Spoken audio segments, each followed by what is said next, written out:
경제 신문을 읽어줘 11월 1일부터 11월 5일까지 시작하겠습니다. 목차는 부동산, 경제금융, 주식, 종합면. 부동산부터 시작하면 문정, 시형 등 서울 898곳 증축 리모델링 허용. 서울시 2025 기본계획 마련, 전용면적 최대 40% 늘리고 용적률 완화 항목도 구체화. 임대주택 인센티브 제외, 건축 심의 전 단지부터 적용, 금호벽산, 잠원동화 등 해당.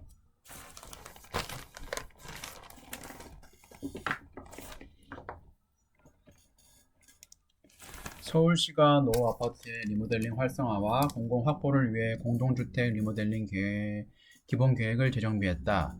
리모델링을 할 때 열린 놀이터 등 지역 친화 시설을 넣고 들어오던 기반 시설을 정비하면 최대 40%까지 주거 전용 면적을 늘릴 수 있도록 용적률 완화 기준을 마련했다.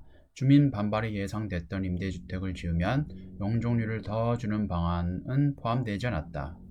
서울시는 2025 서울시 공동주택 리모델링 기본계획을 마련해 4일에서 19일 주민열람에 나선다고 3일 밝혔다. 공동주택 리모델링 사업의 기본 방향을 제시하는 시 차원의 법정 계획이다. 2016년 기본계획을 최초 수립한 뒤 5년마다 사회적, 제도적 여건 변화를 반영해 재정비한다. 이번 재정비안에는 공동주택 리모델링 수요 예측, 공공성 확보에 따른 용적률 완화 기준 마련, 사업 활성화를 위한 공공지원 제도 강화 등의 내용이 새롭게 담겼다. 서울시가 공동주택 4,217개 단지를 전수조사한 결과 리모델링이 가능한 단지는 3,096개로 추정됐다. 이 중 수평 수직 중축으로 가구수를 늘리는 세대수 증가형 리모델링이 가능한 단지가 898개다. 서울시 관계자는 898개 단지의 리모델링에 따른 가구수 증가로 상하수도, 교통, 학교, 교육, 공원에 미치는 영향은 미미한 것으로 분석됐다. 현재로서는 이들 단지 모두 중축 리모델링 추진이 가능하다고 설명했다. 리모델링 사업은 조합 설립, 1차 안전진단, 건축심의 신청, 제1차 안정성 검토, 그 다음에 건축 및 구조 실시 설계, 그 다음 사업계획 신청, 2차 안정성 검토, 사업계획 승인, 이주 및 철거, 2차 안전진단, 착공 순으로 이루어진다. 이번 재정비안은 주민공람 후 시의회 의견 청취와 도시계획의원 시험위를 거쳐 내년 1월 최종 고시될 예정이다. 서울시는 리모델링 활성화를 위해 사업비 지원 방안도 마련했다.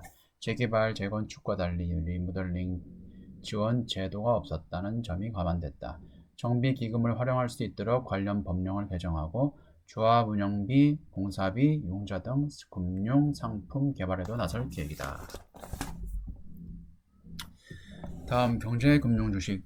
미국 증시는 사상 최고치, 왜 코스피만 못 뛸까? 산업구조 차이로 디커플링, 코스피 IT 자동차 업종 58%에 달해. 글로벌 공급망 차질에 직격탄, S&P 500은 28%로 충격 제거. 게임 콘텐츠 코에마주 올라타거나 반도체 차 대형주 저가 매수 고려.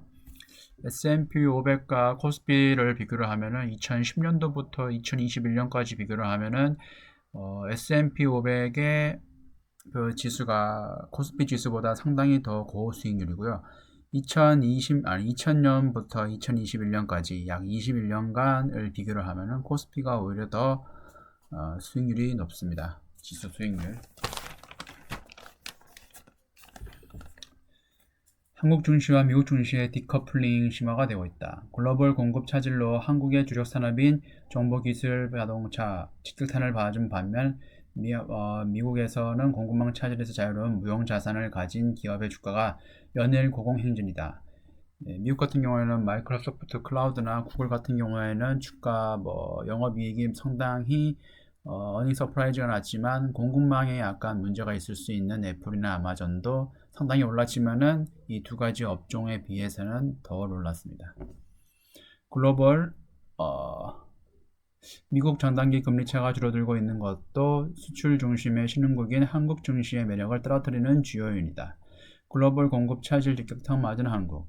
지난달 29일 미국 주요 3대 지수는 나란히 사상 최고가를 경신했다. 글로벌 공급 차질의 직격탄을 맞은 애플과 아마존이 전날 시장 예상치를 밑도는 분기 실적을 발표했음에도 증시는 반등에 성공했다. 무형 자산을 가지고 있어 글로벌 공급 차질에 타격을 받지 않는 기업이 상승세를 이어가고 있다. 애플이 공급망 이슈로 발목 잡힌 마이크로소프트가 미국 시가총액 1위를 차지했고 GM 주가가 주춤한 사이 테슬라 주가는 1000달러를 넘어 연일 최고가를 경신하고 있다.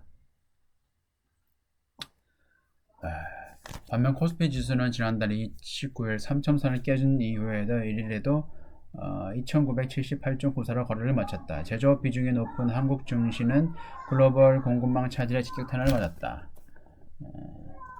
장단기 금리차 축소도 악재. 수출 중심의 신흥국이라는 한국의 정체성을 고려하면 지수가 오르기 힘들다는 분석이다. 페드의 테이퍼링 발표가 임박한 가운데 미국 장단기 금리차가 축소되고 있다는 것도 한국 증시에는 악재로 작용하고 있다. 지난 3월 1.59%포인트 수준이었던 미국 10년 만기 국채와 2년 만기 국채 금리 차이는 지난달 29일 1.07%포인트 수준까지 내려왔다. 단기금리가 올라가는 것은 긴축에 대한 확신이고 장기금리가 올라가지 못하는 것은 시장이 장기적으로 인플레이션이 없을 것을 예상한다는 것이라며 한국은 페드 긴축에 민감한 신흥국이면서 수출국가이기 때문에 세계 경기 회복, 장기금리에 민감한 나라라는 점에서 단기금리가 올라가고 장기금리가 하락하는 국면에서 가장 취약한 모습을 보인다고 설명했다. 미국 장단기 금리차가 하락하는 국면에서 코스피 지수가 S&P 지수보다 더 오른 적은 없었다. 테마주 올라타거나 대형주 저가 매수. 결국 글로벌 공급 차질이 해소되고 제조업 경기에 숨통이 트이면 한국 증시가 회복될 수 있을 거라는 전망이 나온다. 단기적으로 2, 3일 예정된 미국 연방공개시장위원회 FOMC 이후 급등했던 단기금리와 급락했던 장기금리가 다시 균형점을 찾으면서 극단적인 디커플링이 완화될 수 있다는 분석도 나온다. 정 팀장은 연말 양도세 매물이 변수를 제외한다면 지금은 전기차, 소재, 게임, 콘텐츠 등으로 이어온 테마로 대응해야 할 시점이라며 장기적으로 디커플링 점차 완화되는 국면을 준비하기 위해 반도체, 자동차 등 대형 수출주에 대한 저가 매수도 해볼만 하다고 조언했다. 다음 두 번째, 답답한 증시 효자주 오르기. 스탑펀드의 답있다. 수익률 탑10 포트폴리오 보니 한국 밸류 얼리 펀드 68% 1위, 대부분 중소형주로 초과 수익, 엔터 3사 2차전지주 대거보유, 강방천, 우선주 집중 공략 농길, 앞타바이오, 골프존 담은 펀드도 저 같은 경우에도 카카오 네이버 수익률이 가장 좋고 그 다음에는 오히려 배당주가 좋아요.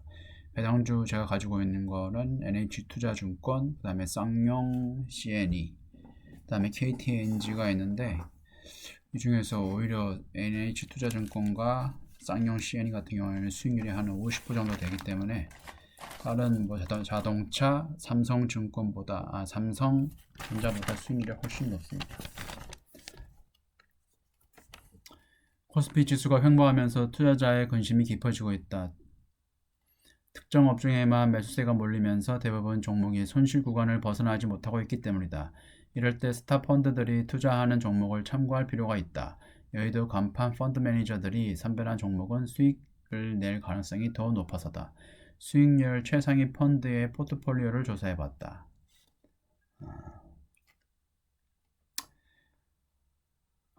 펀드의 공통점은 대형주보다는 개별 소형주를 골라 초과 수익을 냈다는 것이다. 개별 종목 장세에 성공적으로 대응한 펀드가 높은 수익률도 달성했다고 볼 수 있다. 엔터 3사 2차전지 소재가 인기를 하는군요. 2차전지 소재 부품 장비 관련주도 단골 종목으로 집계됐고 2차전지 소재 업종에 진출한 한솔케미칼 2개 펀드가 편입하고 있고 그 다음에 2차전지 배터리 팩으로 사업을 확장한 솔렘, 전기차용 동박을 생산하는 솔루스 첨단 소재, 전해질 소재 전문 업체는 후성, 실리콘 응급제를 생산하는 대주전자재료. 대주전자재료를 너무 일찍 놔줬어요. 손이 나봤는데. LG화학 납품사인 신성, 델타테크, 반도체 테스트 업체인 테스나, 수소산업 핵심 소재 멤브레인을 만드는 상하프론테크. 이거는 유진투자증권의 한병화 위원이 상당히 권장하는 종목이고요. 그다음에 패션 업체 FNF 또 여러 업체에서 투자를 했고, 펀드 매니저가 고른 나만의 종목은 에셋 플러스 코리아 리치 투게더 우선주로 투자를 했는데, LG전자 우선주와 2차 현대차 EUB를 주요 종목으로 편입을 했습니다. 바이오주는 LNC 바이오, 매년 최상위 수익률을 수익하는 KTB VIP 스타 셀렉션의 편입 1위 종목이고요. 편입 종목을 설명을 하면은 한국밸류 10년 어린이 투자일은 수익률이 68%고, YG, GS건설, 기아만도 SOL, KTB VIP 스타 셀렉션은 LNC 바이오, 한국케미칼, 솔루엠, 메리츠 금융주, 그다음에 SKC, 현대 강소기업은 대주전자재료, LI, 지넥스원, 테스나, JYP, YG, 하나 UBS, 코리아 중소형은 FNF, 후성, 롯데정밀화학, 솔루스 첨단소재, 제일기획, KB락스타는 삼성전자, 네이버, 골프존, 현대차, SK하이닉스, SF플러스 코리아, 리치투게더는 카카오, LA, LG전자 우선주, 하이브, 현대차, EUB, 미래에셋, 성정, 유망, 종소형주는 한솔케미칼, 코미코, 이오테크닉스, ISC, 아타바이오, 우리 중소형 고배당은 네이버, 삼성, SDI, P&H테크, SM, 신성, 델타테크, IBK 중소형주 코리아는 SK바이오 사이언스, FNF, XKC, 삼성전자, 보건약품, 키움 작은 거인일은 삼성전자, 오스템 임플란트, 삼아프론테크, 금호건설, 넉산 레어로스 등이 포함되어 있습니다. 다음 종합면, 일주일 새 7.5억 불 미국 펀드 매니저 원유 베팅, 원유 펀드의 4주째 자금 순유입, 선물 옵션 투자 늘어, 인플레 해지 수단으로 집중 매수, 최근 유가 랠리의 영향, 지금의 인플레, 공급망 병목 탓, 해소된 상승세 장담 못해, 페드 금리 인상엔 선 그었지만 시장에서 내년 6, 7월에 올릴 거. 이거 위에 거 밑에 거 읽으면 안 되는데.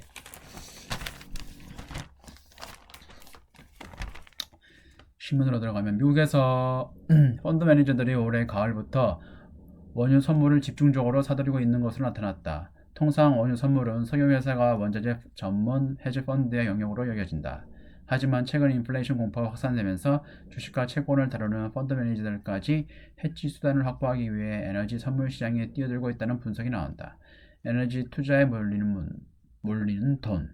월스트리트 저널 지난달 31일 미국 펀드 매니저들이 서부 텍사스 원유 WTI 선물 가격을 2014년 이후 최고 수준으로 끌어올리는 데 일조하고 있다고 이같이 전했다. 유가 급등에 힘입어 엑슨모빌, 쉐브론, 미 양대 석유회사는 기록적인 실적을 거뒀다. 엑슨모빌은 지난 3분기에 68억 달러의 순이익을 냈다. 지난해 같은 기간 6억 8천만 달러 적자에서 흑자로 들어섰다. 매출은 60% 급증한 738억 달러에 달했다. 펀드 매니저들은 원유 선물과 주식을 공격적으로 매수했다. 펀드 자금 분석 업체 이머징 마켓 포트폴리오 리서치에 따르면 올봄 이후 처음으로 지난주까지 4주 연속으로 원유 펀드의 자금이 순유입됐다. 지난주 순유입 자금은 7억 5,300만 달러로 주간 기준으로 5개월 만에 최대치를 나타냈다. 유가 상승에 비관적인 시각도 있다. 폴 오코너 야노스 앤더슨 멀티에셋 본부장은 현재 인플레이션은 코로나19 사태에 따른 수요 폭증과 공급망 병목 현상 때문에 발생했다며 미래의 인플레이션이 임금 상승이 주도할 수 있다고 주장했다. 이어 이렇게 되면 원자재 가격이 더 오를지도 미지수라고 했다. 그리고 중국에서 원전을 150기를 10년간 설치를 한다고 하면은 전기 생산에 대한 그런 우려도, 전기 쇼티지에 대한 우려도 많이 감소할 수 있기 때문에 원유 값이 하락할 수 있는 그런 요인이 될 수 있습니다. 자, 두 번째, 페드 금리 인상엔 선 그었지만 시장에서 내년 6, 7월에 올릴 것. 파월 테이퍼링이 금리 인상 직접 신호 아니야 강조하면서도, 파월 같은 경우에는 변호사 출신인데 연임하려고 상당히 애를 쓰는 것 같아요. 인플레 상당 기간 지속 인정, 상황 따라 일정 조정 여지 남겨. 전문가 내년 하반기 2차례 인상 관측. 내달 FOMC 주목. 페드가 그동안 공언한 대로 이달 말부터 테이퍼링을 시작하겠다고 3일 공식 선언했다. 코로나19 사태로 위축됐던 미국 경제가 일정 수준 회복한 만큼 원화적 통화 정책도 코로나19 기준으로 정상화하겠다는 것이다. 시장에선 테이퍼링 다음 수순인 기준 금리 인상 시기가 언제일지에 대한 관심이 커지고 있다. 테이퍼링이 실제로 시작되고 테이퍼링 텐트럼으로 시장에 약간 무리가 갈 수도 있고, 실제로 금리 인상이 되는 시기는 실적이익이 하락하지 않는 이상 오히려 시장이 단단히 받쳐주기 때문에 주가는 올랐습니다. 오히려 지난해 1, 2분기 미국의 경제 성장률은 팬데믹 후유증으로 마이너스로 떨어졌다. 그러다 페드의 유동성 공급 효과를 본 작년 3분기부터 올해 3분기까지 5분기 연속 플러스 성장하면서 코로나19 이전 수준으로 회복했다. 페드가 이달 말부터 테이퍼링에 들어가기로 결정한 배경이다. 구체적으로 매달 1200달러를 매입하던 채권 규모를 월 150억 달러씩 줄여나간다. 페드가 발표한 테이퍼링 시기와 속도는 시장 예상에 부합했지만 시장의 관심은 금리 인상에 집중됐다. 페드가 이미 수차례 언급한 테이퍼링의 시장에 선반영된 반면 금리를 올리는 시점에 대한 전망은 엇갈리기 때문이다. 파월 의장은 인플레이션과 공급망 혼란, 노동력 부족 등 다른 현안에 대해서도 설명했다. 그는 팬데믹이 진정되면 공급 병목 현상이 인플레이션이 완화될 것이라며 그 시기는 불확실하지만 내년 2, 3분기엔 물가가 하락할 것으로 볼 수 있을 것이라고 내다봤다. 대다수 전문가는 내년 하반기에 페드가 금리를 올릴 것이라고 보고 있다. 다음 달 14일, 15일에 예정된 올해 마지막 FOMC에서 좀 더 구체적인 금리 인상 단서가 나올 것으로 예상된다. 주택 비용과 에너지 가격, 중고차 값이 다시 오르고 있어 내년 1분기에 테이퍼링이 끝나고 하반기에 최소 2차례 이상 금리가 인상될 것이라고 내다봤다. 네, 이번 주 경제가 신문을 읽어줘 여기까지고요. 지금까지 시청해주셔서 감사합니다.